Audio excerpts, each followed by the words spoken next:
Meus irmãos, a graça e a paz do nosso Senhor e Salvador Jesus Cristo.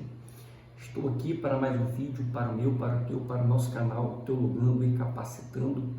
E no vídeo de hoje nós vamos falar do valor da teologia sistemática na hora do estudo bíblico. Só que antes de entrar no conteúdo desse vídeo, eu quero fazer um convite. Você que não é inscrito no nosso canal, se inscreva. Faça parte dessa comunidade apaixonados pela Palavra de Deus, o canal Teologando e Capacitando. Também ative o sininho das notificações para você ficar informado toda vez que eu subir um vídeo novo para o canal. Não esqueça de deixar o seu like, o seu joinha, o seu gostei, pois você fazendo assim você irá ajudar o YouTube a divulgar o canal com mais pessoas. E também não esqueça de compartilhar os nossos vídeos em suas mídias sociais, WhatsApp, Facebook, Instagram. Fazendo assim você irá ajudar o canal a crescer e ajudar o irmão em sua caminhada cristã. Então, dito isso, vamos ver o valor da teologia sistemática na hora do estudo bíblico. Então, meus irmãos, aqui se encontra os materiais, a Bíblia Sagrada, a Bíblia Sagrada aberta no Evangelho de João, capítulo 1. Aqui nós temos alguns materiais teológicos que agora eu vou mostrar quais os benefícios e para que eles servem na hora do estudo bíblico. Aqui eu tenho o breve comentário o breve dicionário de teologia de Justo Gonzalez, bem resumido. Aqui eu tenho a teologia de Mario Pirman, conhecendo as doutrinas da Bíblia. Aqui eu tenho a teologia de Walter Brunelli. E aqui eu tenho a teologia de Millard Erickson. Então, qual é a finalidade e qual é o propósito do estudo, no caso da teologia, ao nosso favor? Porque é o seguinte, meus irmãos, eu estou somente aqui com a Bíblia Sagrada, sem ser Bíblia de estudo, somente a Palavra de Deus. No caso Almeida século 21, que é uma das minhas traduções preferidas, junto com a Bíblia King James 1611. E qual a proposta desse vídeo? É mostrar o valor de uma teologia em nossos estudos bíblicos.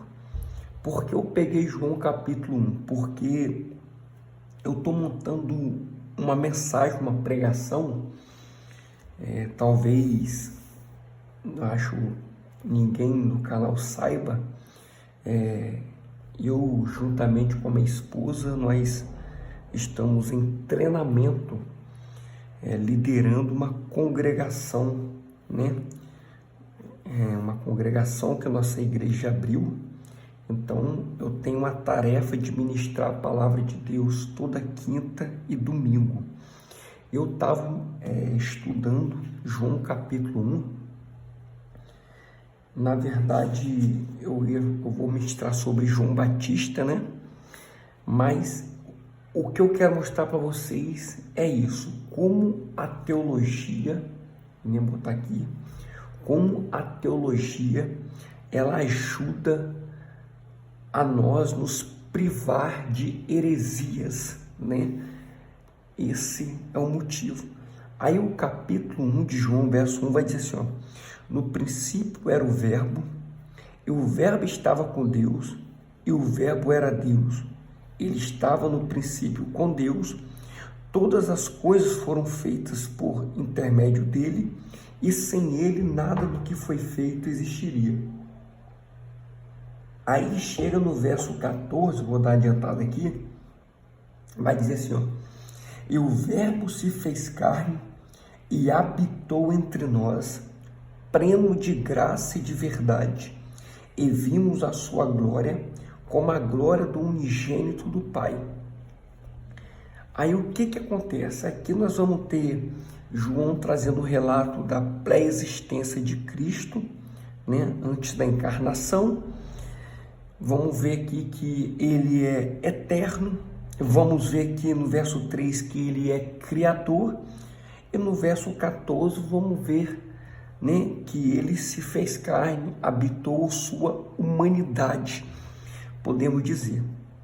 Então, mediante a esse versículo, eu ali no momento do estudo, da pesquisa, se eu recorrer para as teologias sistemáticas, uma vez que eu conheço o autor e sei as fontes, ela me livra de heresias e me instrui mais em meu conhecimento da palavra. Porque, já está marcadinho aqui. Aqui eu estou na doutrina de Cristologia, né? E aqui, se você puder perceber, a palavra, a pré-existência e atividades eternas. E ela vai começar a trabalhar esse conceito. Você está vendo? Aqui, o Senhor, divindade, exaltação e soberania. Então, ela vai trabalhar aqui a questão da pré-existência de Jesus Cristo. Vou ler esse pedacinho aqui para ver. A palavra do homem é aquela por meio da qual ele se expressa e se comunica com seus semelhantes. Por meio da palavra, ele dá a conhecer seus pensamentos e sentimentos, como também ordena e executa sua vontade.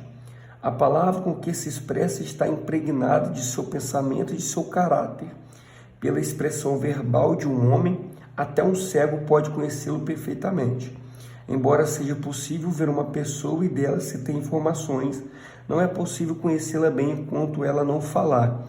A palavra do homem é a expressão de seu caráter. Aí ele pega e entra como fosse uma conclusão lógica aquilo que ele falou.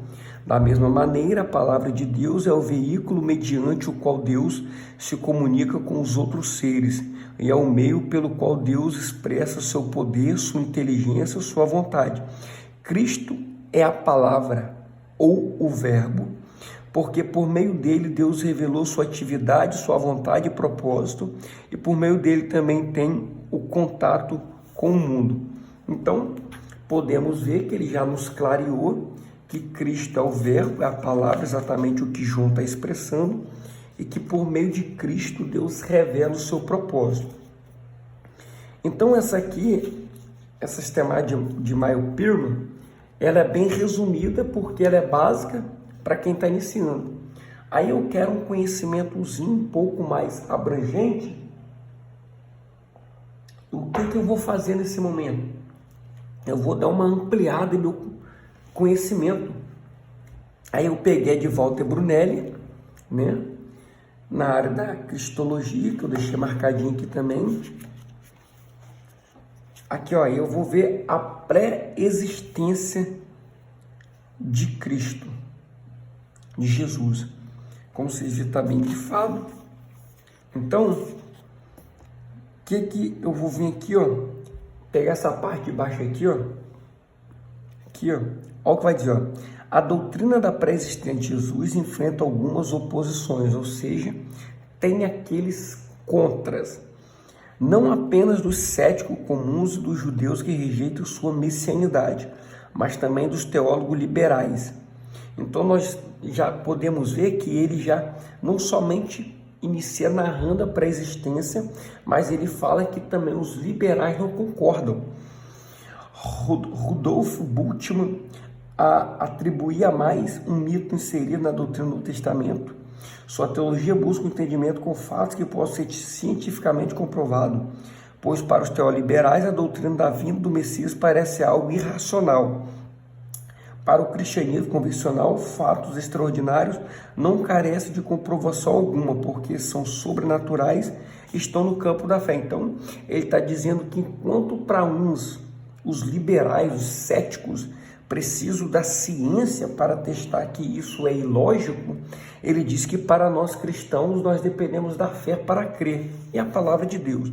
Aí olha só como ele abrange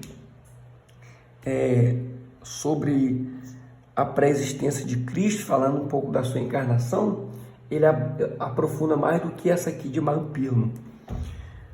Ele vai trazer a humanidade do Logos, o Logos na cultura helenista, o Logos na cultura judaica, né? o Logos na literatura joanina. Por que ele está falando Logos? Porque João capítulo 1, verso número 1, é essa palavra aqui em grega. Ele vai dizer assim, ó, em arque, em Logos, kai Logos, em prostonteon, kai Theos, em Logos. Aí que tem a transliteração, né? Então, por isso que ele está falando do Logos. Aí o que acontece? Ele chega aqui, o Logos na literatura joanina, aí ele vai dizer, vamos entrar aqui nessa parte que é do Evangelho de João que nós pegamos, ó. As concepções filosóficas helênico-judaicas do Logos, certamente não passaram despercebida por João, mas a sua peculiar. Jesus é a palavra que cria o mundo juntamente com o Pai. A concepção de João sobre o Logos distingue-se pela simplicidade e pela sensibilidade. A simplicidade da clareza, o que é profundo, e a sensibilidade garante profundidade, o que é simples. Jesus, como Logos, exprime tudo o que suas palavras dizem. Ele fala de água e é a água, fala de pão e é o pão, fala da luz e é a luz, fala de caminho e é o caminho, fala da verdade e é a verdade. Enfim, Jesus é tudo o que ele fala. É por essa palavra que os crentes são gerados, sendo de novo gerados, não de semente corruptível, mas da incorruptível, pela palavra de Deus viva e que permanece para sempre. Então, você está vendo como ele já aprofundou, ó? Se a Bíblia Sagrada é a palavra de Deus, se Jesus é a palavra de Deus, logo, deve haver mais que uma simbiose entre a palavra escrita e a palavra viva. Há uma unidade implícita em que a palavra escrita revela a viva e a palavra viva revela a escrita, formando as duas uma só substância. Logos é a palavra pronunciada e anunciada.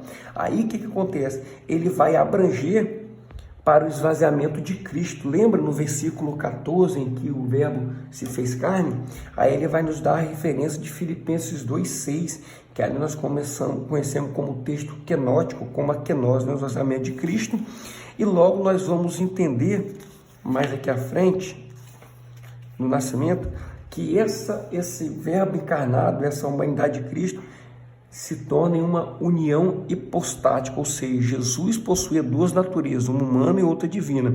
A união de ambos é chamada de união hipostática. Não tem aquela frasezinha que nós conhecemos, Jesus é 100% homem, 100% Deus? É a união hipostática que ocorreu quando o verbo que estava com Deus no princípio veio ao mundo. Então você está vendo como a teologia, ela nos garante uma profundidade de conhecimento e nos livra de heresias. Pois bem, nos aprofundamos João, só que aí eu tenho essa teologia de Millet Erickson, e por que eu peguei ela? Por um motivo que eu vou mostrar a vocês aqui agora. Ela vai dizer que Jesus se considerava igual ao Pai, possuidor do direito de fazer coisas que apenas Deus tem o direito de fazer. Então ele já não dá uma lição que Jesus é Deus. Aí ele vai dizer que no Evangelho de João, Hebreus, Paulo, e vai tratar o assunto. Só que eu quero pegar essa parte aqui e vou mostrar o porquê eu trouxe esse breve dicionário. Vai dizer assim, quando examinamos todo o Novo Testamento, percebemos que o que os autores falam a respeito de Jesus é totalmente coerente com a sua autoconsciência e suas alegações a respeito de si mesmo. O Evangelho de João é obviamente notável por suas referências à divindade de Jesus, ou seja, o Evangelho de João é o evangelho que mais trata da divindade de Jesus Cristo, ou até mesmo da Trindade.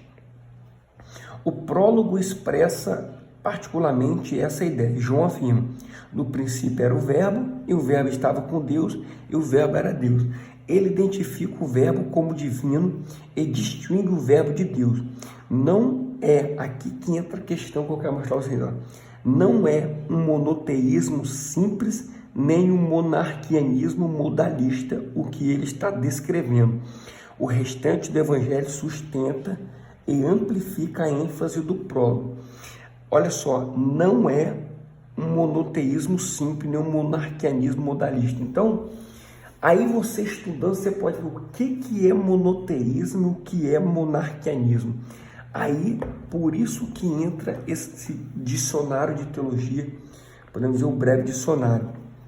Eu peguei esse breve dicionário porque não precisa de um muito expandido.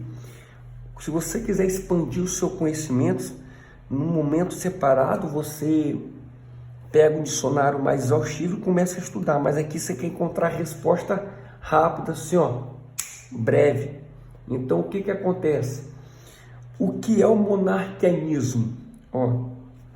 O monarquianismo, a insistência na unidade de Deus ao tal ponto de negar a Trindade. O termo é usado para se referir a posições muito diferentes. Então, o que acontece? Quando eu leio o Evangelho de João, eu entendo que ali não está falando do monarquianismo, ou seja, ele não está negando a Trindade. E nem também é um modalismo, um monoteísmo simples. O que é um monoteísmo simples? A crença em que há um só Deus. É a doutrina fundamental tanto do cristianismo quanto do judaísmo e do islã, mesmo que haja indicações de que em certas etapas da fé israelita ela era enoteísta antes que estritamente monoteísta. Então, o que é o monoteísmo? Lembra da palavra, deixa eu voltar aqui, deixa eu marcar aqui, vocês vão lembrar agora, vamos ver o que é o monoteísmo. Deuteronômio capítulo 6, versículo de número 4, o Shema: ouve, ó Israel, o Senhor nosso Deus é o único Senhor. Então, aqui não é um monoteísmo simples, aqui é um monoteísmo composto, né? Onde a palavra ali, único, é composto. Então, o que nós vamos aprender através da teologia é o seguinte, que João trata do verbo divino, que João faz distinção entre pai e filho, João afirma a doutrina da Trindade e João nos está dando zoom disso, que ele está refutando tanto o monoteísmo simples como o monarquianismo, ou seja, através da teologia sistemática. E esse breve dicionário, eu me livro de heresias na hora da minha pregação, ou seja, quando estou elaborando o meu estudo bíblico. Então, meus amados irmãos, esses são os materiais que eu creio ser até mesmo essenciais quando você estiver estudando a palavra de Deus. Se exigir um estudo teológico, pega a teologia, estuda e firma o seu conhecimento baseado em uma doutrina sólida e bíblica. Que Deus lhe abençoe e até o próximo vídeo, em nome de Jesus. Amém.